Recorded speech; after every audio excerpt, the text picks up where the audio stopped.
أبو بكر الصديق هو أول رجل دخل في الإسلام وأول الخلفاء الراشدين، وهو والد السيدة عائشة رضي الله عنها زوجة النبي صلى الله عليه وسلم، وعلى يده أسلم عدد كبير من الصحابة.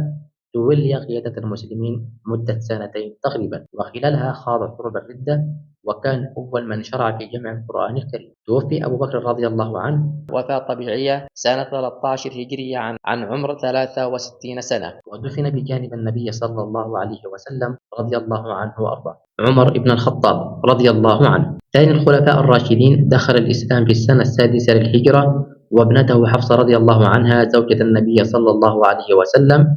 تولى عمر بن الخطاب رضي الله عنه الخلافة بعد وفاة أبو بكر الصديق، واستمرت خلافته 10 سنوات، وهو أول من أسس نظام الدواوين وأنشأ بيت المال.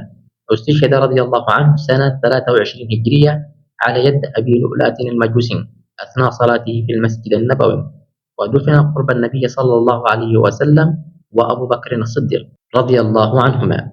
عثمان بن عفان هو ثالث الخلفاء الراشدين، وكان من أثرياء مكة، وعرف بذي النورين لزواجه من ابنتي النبي صلى الله عليه وسلم رقية ثم أم كلثوم رضي الله عنهما جميعا. وكان من أوائل من دخلوا الإسلام على يد أبي بكر الصديق رضي الله عنه، وأعظم إنجازاته أنه جمع القرآن الكريم في مصحف واحد.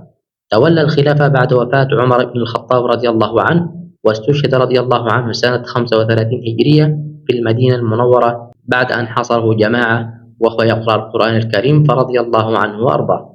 علي بن أبي طالب رضي الله عنه، ورابع الخلفاء الراشدين، وابن عم النبي صلى الله عليه وسلم، وزوجة ابنته فاطمة رضي الله عنها وعليها السلام. وكان رضي الله عنه أول من أسلم من الشباب، حيث أسلم وعمره نحو 10 سنوات. تولي علي بن أبي طالب رضي الله عنه الخلافة بعد استشهاد عثمان بن عفان رضي الله عنه، وعرف بالعدل والشجاعة الزائدة والحكمة، واستشهد رضي الله عنه في شهر رمضان سنة 40 هجرية على يد عبد الرحمن بن ملجم أحد الخوارج أثناء صلاة الفجر في مسجد الكوفة، فرضي الله عنه وأرضاه. طلحة بن عبيد الله وأحد الصحابة الكرام الذين أسلموا في بداية الدعوة على يد أبي بكر رضي الله عنه.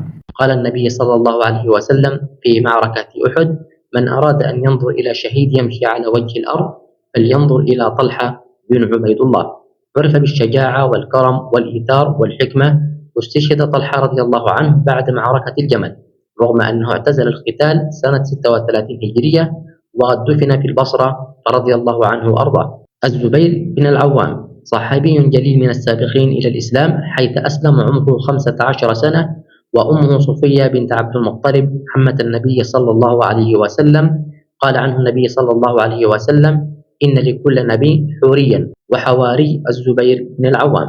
واستشهد رضي الله عنه سنة 36 هجرية بعد معركة الجمل، حيث قتل على يد عمرو بن جرموز قطرا أثناء اعتزال القتال، فرضي الله عنه وأرضاه.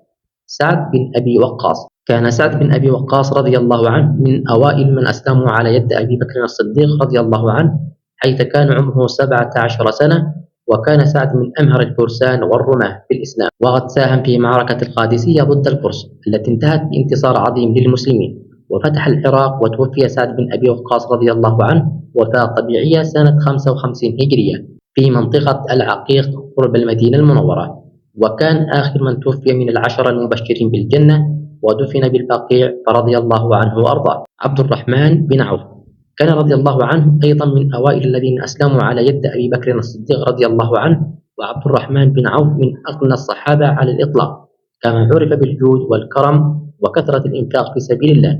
توفي عبد الرحمن بن عوف رضي الله عنه أيضا وفاة طبيعية سنة 32 هجرية في المدينة المنورة خلال خلافة عثمان بن عفان رضي الله عنه، وكان عمره نحو 75 سنة، فرضي الله عنه وأرضاه.